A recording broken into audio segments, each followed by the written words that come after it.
Hi, I'm Malik, and I am from South Sudan. Hi, Yana Chalachai Malek from South Sudan. I am here with Ashay and Malik, and they are both family members of the Malik family who are refugees from South Sudan. And we are going to ask them a few questions about their experience in coming to the United States and some of the things that their family went through in South Sudan. So, Ashay, I'll ask you this question first. What area in Sudan are you from? I'm from Khartoum in Juba, in South Sudan. Okay, and Malik, where were you born? I was born in Khartoum at my uncle's house. And just so that people aren't confused, was your family ever in a refugee camp? No. Where did you live? We lived in South Sudan in Khartoum with our grandparents. Is there anything that you know about that experience that prevented you from having to go to a refugee camp? Because, I think that because they were just keeping us safe and they were making sure that we wouldn't have to leave and stuff. So then they just, kept us all in this, in our houses and stuff, and they just kept us safe. And then after when the war was going on, we went to Egypt with our father and our mother, and then we just left our grandparents there, but they were just staying in a safe place so they wouldn't have to leave. And your grandparents currently still live in South Sudan, correct? My mom's dad died, and my dad's dad died, and their moms are still alive. But my grandma is alive on my mom's side, and my mom's father died because he ate so much salt and stuff because he was so hungry. And then my dad's mother died because my dad's mother died because when he was in Egypt, she was killed. From the war? No, she was killed from this guy because my dad gave her money, and then she went to the store to go get some food and stuff, and then the guy, she was getting robbed, and she didn't want to give him the food and stuff because she needed to feed her family. But then the guy killed her, he stabbed her, and then after that, my dad got the news from his brother, and then he came down to Sudan in Khartoum, and then they found the killer, and then they just, he was just really depressed, and he said that it was the worst time of his life because he lost his mother when he wasn't, when he was gone and stuff. That's a harsh reality. Yeah. Thank you for sharing that. I asked your dad a few questions, and I asked him what his life was like growing up, and he said that he was able to live a simple life because he was safe in a small village, and he grew up on a farm. Do you guys feel pretty lucky that your dad was given those circumstances, that he was in a safe village? Yeah, because I think that if he wasn't, we probably wouldn't be here right now, because he probably, if he went out in the war and stuff, he probably would have gotten hurt, something like that, but. Thank you. So why don't you guys tell me what it was like for your parents and their struggle with trying to get clean water? So my mom told us that her mother would send her to go get water for her siblings and stuff whenever she wasn't home and stuff like that. And then my mom would go with her younger sister and stuff. So then they would walk, and then they would take 2 or 3 buckets with them, and they were really big and stuff. And then they would wrap it around their heads with the cloths that her mom made and stuff like that to keep it safe.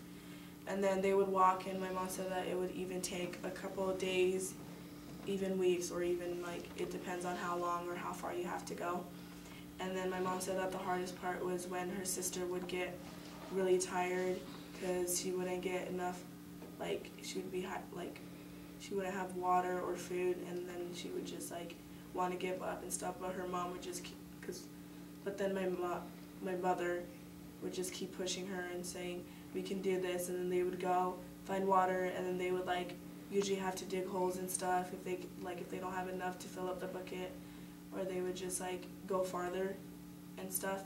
but my mom said that her mother always told them to keep each other safe and to just like make sure that no one gets the water, like to like pretend that they were just walking, because if someone found out that you had water in your bucket, they would try and take your bucket or like hurt you in something and then steal the water bucket.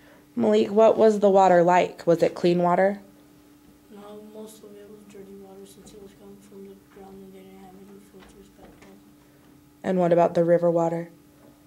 River water was full of parasites and we didn't want to drink from there because we didn't want anyone to get sick, so we decided to walk really far to get some water. So you would walk farther, your family would walk even farther to ensure that they were getting some sort of clean water? Yeah. Okay, so I'm also curious about you guys' experiences with the Dinka markings. You guys are part of the Dinka tribe. Does your dad have any Dinka markings? Well, my dad doesn't have any Dinka markings, but my dad's father back home has some. And ours is different from the Nuer tribe because ours is a triangle and theirs is just 3 lines on their forehead.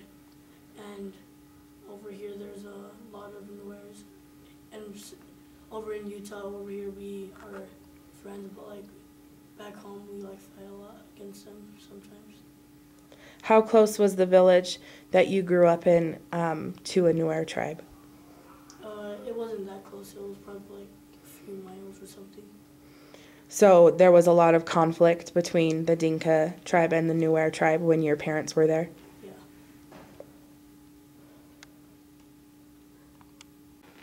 So what was food like in South Sudan? Well, for my dad, it was pretty easy because he grew up on a farm, so he mostly ate meat like cows and fish and stuff. And my mom lived closer to a river instead of my dad, and she mostly got food from the water instead of like living on a farm. Okay. So Ashay, what kind of food do you guys still eat over here that's typical to what maybe a family in South Sudan would eat? So right now we eat like kun, and it's like flour mixed with water, and you just like my mom just mixed it up with, because like we have this African stick, and the African stick is made out of wood and stuff, and then it like mixes it up really good, and then it gets all like gooey and stuff, and then you just like you can eat it with like any kind of soup and stuff like that, and it's like really good. And then we have kisara, and it's like bread, and it's just made out of flour and water at the same time, and then you just like put it on like what's it called, pancake pan. Okay. And then you just Grill back it. and forth, and you just make it really thin. And then after that and then we eat like garang, and it's like just like made out of like lettuce and just like chopped up things, and then they just like mix it up really good and stuff. And what kind of meats do you guys eat? We just eat normal meat, like we eat like lamb, sheep, we eat like sheep skin. Do you have to go to a special store to buy that? Yeah, like my dad goes to some African stores around here that my uncles and stuff work at and stuff like that. What would you say to your friends right now that are thinking, ew, that sounds disgusting? It's actually pretty good. Like, it depends on, like, if your mother's a good cook or not. But, like, my mom's really good at cooking, and we'd, like, Malik has had a couple of friends come over, and they've had it and stuff, and they said that it's good and stuff like that, and they just say, like, it might sound like it's bad, and it might look like it's really gross and stuff, but it's actually really good. That's great that you guys can introduce some people to your culture. Yeah. That's exciting. Malik, what were the houses like for your parents? Most of the houses were like teepees. They used wood and like some grass, and they usually made their houses closer to water so they wouldn't have a long walk. Okay. Was there plumbing in the houses? Nope. Toilets? They had to use the bathroom outside. So no running water. How do you think they took care of hygiene? Bathing and stuff? Sometimes if they would find like a lake or pond or something, they would just bathe in that.